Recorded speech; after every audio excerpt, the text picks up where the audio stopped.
नमस्कार। आज के इस क्लास में आप सभी का स्वागत है। मैं रेनबो साइंस सर्किट के इस ऑनलाइन क्लास में आप सभी का स्वागत करता हूं, वेलकम करता हूं। आज हम लोग क्लास 10th के केमिस्ट्री के दूसरे अध्याय अम्ल, क्षारक एवं लवण, acid, base and salt chapter को पढ़ने जा रहे हैं। और जैसा कि पिछले कुछ वीडियो में आपने इस चैप्टर के बारे में बहुत कुछ जाना और पिछले क्लास में हम लोग अम्ल और क्षारक के भौतिक और रासायनिक गुणधर्मों को भी पढ़ा था। आज उसी क्रम में आगे बढ़ते हैं और हम लोग एक नए टॉपिक की शुरुआत करने जा रहे हैं जिसका नाम है तनुकरण, डाइल्यूशन। हम पिछले 2-3 क्लास में आपको बताया गया था कि विलयन दो तरह के होते हैं, एक को तनु विलयन कहते हैं, डाइल्यूट सॉल्यूशन, और दूसरा होता है सांद्र विलयन, कंसंट्रेट सॉल्यूशन। तो प्रयोगशाला में जो अम्ल और क्षारक आते हैं, एसिड एंड बेस आते हैं, तो वो सांद्र रहते हैं, नेचुरल रूप में रहते हैं वो, और मतलब जो उसका मेन फॉर्म होता है उस रूप में रहता है। लेकिन क्या होता है कि हम लोगों को कभी कभी जरूरत हो जाती है उसको तनु रूप में प्रयोग करने का। जैसे गाय भैंस जो दूध देती है, तो कई बार जो लोग पेट के मरीज होते हैं, पेशेंट होते हैं, या और किसी कारण से दूध पचाने की क्षमता नहीं होती है, तो आपने देखा होगा, सुना होगा, डॉक्टर कहते हैं कि दूध में पानी मिला करके तब पीना है, तो वो आसानी से उसको पचा लेता है। या कई बार छोटे छोटे बच्चों को जब हम लोग दूध पिलाते हैं गाय भैंस का, तो उस दूध में थोड़ा सा पानी मिला करके उसकी जो क्षमता है उस क्षमता को कमजोर कर देते हैं, क्योंकि जो छोटे बच्चे हैं या जो पेशेंट है उनके शरीर की पाचन क्षमता घट जाती है, कम रहती है। तो उस पाचन क्षमता में अगर हम लोग वो शुद्ध दूध उसको पिला दिए, खिला दिए, तो फिर क्या होगा, वो पचा नहीं पाएगा, स्वास्थ्य पर उसका बुरा प्रभाव पड़ जाएगा। इसलिए उस दूध को भी हम लोग क्या करते हैं, तनुकृत करते हैं। और तनुकृत करने का यहाँ मतलब यही है कि उस दूध में पानी मिला देना।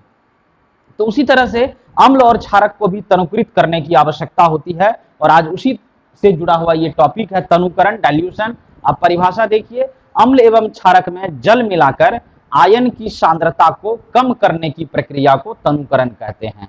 अब अम्ल या क्षारक जो होगा तो उसकी जो सांद्रता है, आपको याद होगा कि अम्ल और क्षारक में आयन होता है, जैसे जल में मिलाएंगे तो वह आयन उत्पन्न करेगा। और आपने यह भी देखा था कि अम्ल हाइड्रोजन आयन उत्पन्न करता है और क्षारक जो होता है वह हाइड्रोक्साइड आयन उत्पन्न करता है। तो अम्ल का हाइड्रोजन आयन हो, मतलब H+ आयन हो, या क्षारक का हाइड्रोक्साइड आयन हो, OH- आयन हो, तो इन आयनों की जो सांद्रता है, जो मात्रा है, उसको घटा देते हैं। कल्पना कीजिए कि एक बर्तन में जो आपके पास अम्ल है वो 50 ml, 100 ml, 10 ml, जितना भी अम्ल है, और उसमें कुछ देर के लिए हम लोग सोच लें कि 100 हाइड्रोजन आयन है, हाइड्रोजन आयनों की संख्या 100 है। अगर उसमें हम लोग अब और जल मिला देते हैं तो उसकी जो आयतन में जो प्रतिशत है, अब अम्ल को बना लिए कितना, 1 लीटर। क्योंकि 100 ml अम्ल था, उसमें 900 ml जल मिला देंगे, तो अब अम्ल का आयतन कितना हो जाएगा, 100 ml। लेकिन अब 1000 ml हो जाएगा, 1 लीटर हो गया तो। लेकिन अब उसमें अभी भी उसमें जो अम्ल की जो हाइड्रोजन आयन की मात्रा है वह जितना पहले था उतना ही है। तो पहले के तुलना में अब हाइड्रोजन आयन की जो मात्रा है वो घट जाती है, इसी को कहते हैं तनु अम्ल। इसी तरह से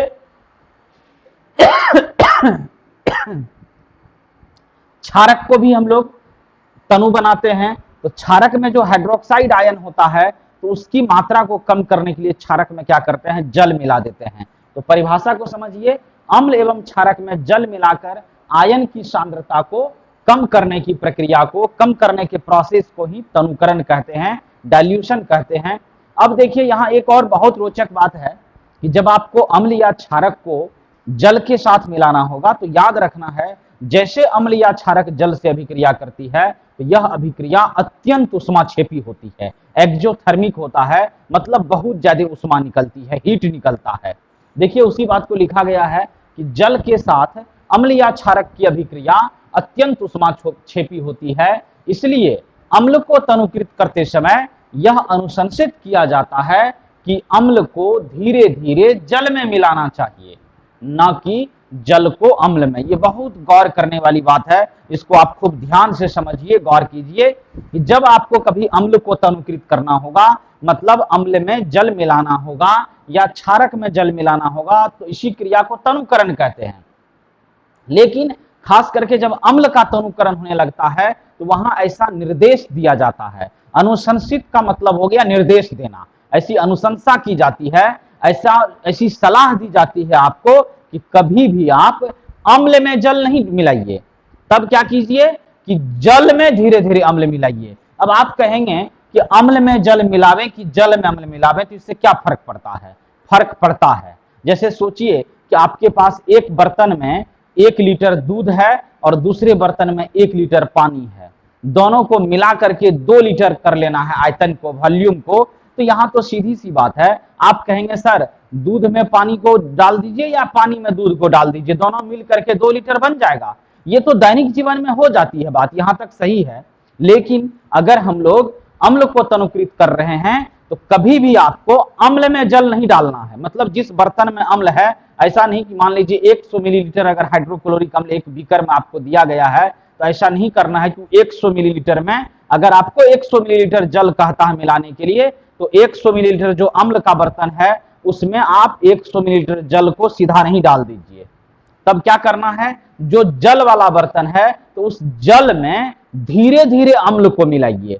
फिर आप यहां कहेंगे इससे क्या फर्क पड़ेगा, इसको समझिए कि अम्ल और जल जैसे मिलता है तो यह अभिक्रिया अत्यंत उष्माक्षेपी होती है, हाईली एक्सोथर्मिक रिएक्शन होता है अम्ल और जल का।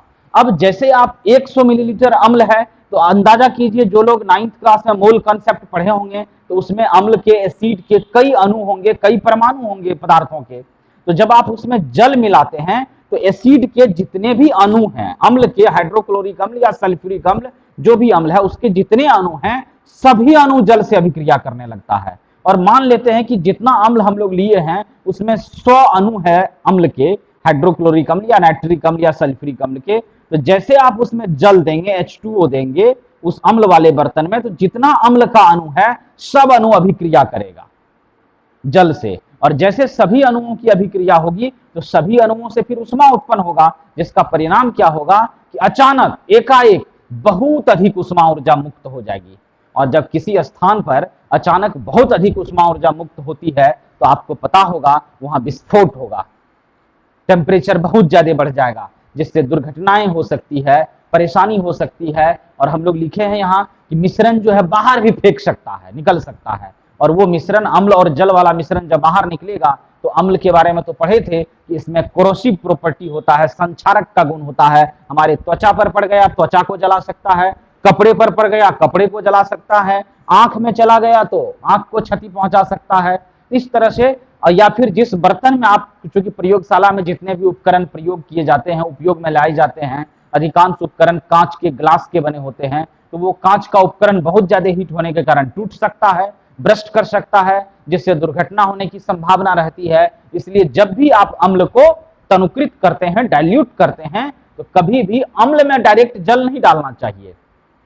अम्ल में जल डालने से अचानक बहुत ज्यादा उष्मा उत्पन्न हो सकती है। अगर आप जल वाले बर्तन में, जिसमें जल है, उसमें मान लेते हैं कि हम 1 बूंद ही पहले अम्ल गिराते हैं, तो पहले क्या था कि 100 मिलीलीटर अम्ल था, उसमें आप जल दिए, तो 100 मिलीलीटर अम्ल में जितने भी अणु हैं अम्ल के, वो सभी अभिक्रिया किया जल से। लेकिन आप अगर जल में 1 बूंद अम्ल गिराते हैं तनु करने के लिए, तो 1 बूंद में तो कम अणु होगा, तो इसलिए कम अणु जब उस जल से अभिक्रिया करेगा तो अपेक्षाकृत बहुत कम उष्मा निकलेगी। उष्मा तो निकलेगी उस हालत में भी, लेकिन कम उष्मा निकलेगी, जिसके कारण न तो बर्तन टूटेंगे, न मिश्रण बाहर फेंकेगा, और न किसी तरह की दुर्घटना होने की संभावना रहेगी।